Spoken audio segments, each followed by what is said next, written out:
Hi, my name's Mitchell. I'm scared of ice boots. So Uncle Jake stuck this feed sack on my leg after rubbing it all over me. Now I'm standing still.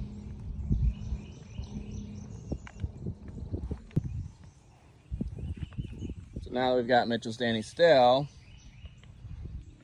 we're allowing him to figure out that it's okay if he moves and that the movement doesn't mean freak out. And by working on the confidence with the bag first, there hasn't been any explosion. We rewarded the standstill, and then we just made sure that if he does move, it doesn't mean freak out. And how quickly he can put himself back to a standstill for comfort. If he had gotten bothered, the feed sack is expendable. Fancy ice boots, not so expendable.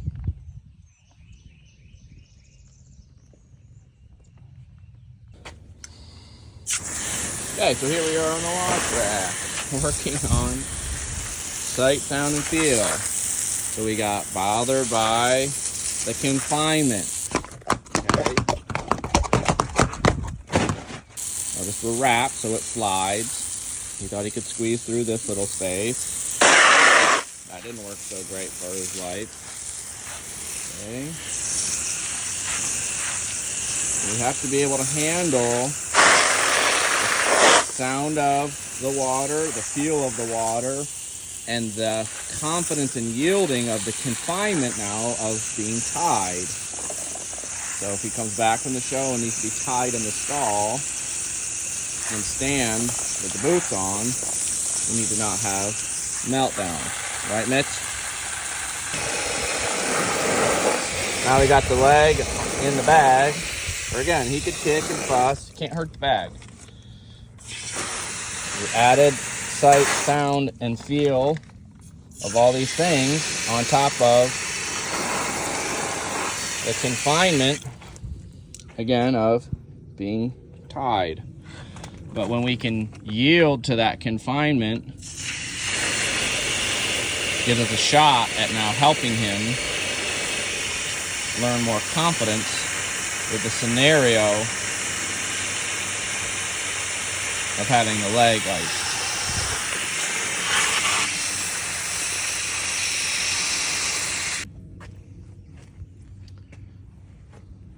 So now we have water in the bag, we're tied, we're standing still, and we got our leg cocked. And we can put the balance together of confidence, yielding, building a healthy pattern about stand still so we can achieve this purpose of icing his legs and have him know what to do with the feels, the sights, and the sounds of the situation, and he can be in control of his own comfort by relaxing and standing still. Yay, Mitchie! Okay, so here's the ice boot that has to be worn. So we took off the bag, and we're getting a little bit of relief. He's checking in, and he's wanting to investigate this. So it's heavy rubber, got a cool hose attachment on there that he can wear that, have it be full of water and ice to cool the legs after his eventing. So we're gonna let him sit here, investigate the thing. So we got breathing out, make sure it kind of got long so you get that head down, get some relief, taking deep breaths, licking and chewing. Okay, so we know we're getting less bothered by the moment. So we'll get the boot on and practice standing, putting water, and relaxing with that. Okay, boot is on, water is filling, Mitchell is chilling.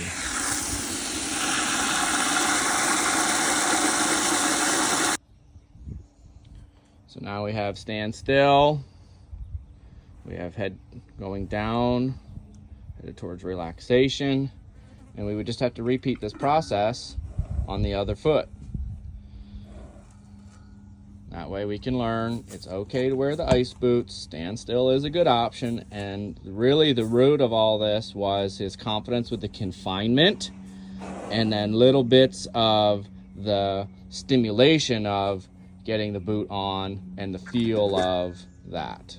Okay, but again, he's biting at the rope, having some worry, and it's just that confinement based. Horses are claustrophobic naturally by nature, and it's our job to teach them to have confidence and to understand attaboy and accept that confinement so we can safely care for them and they can handle all the things that happen in Humansville.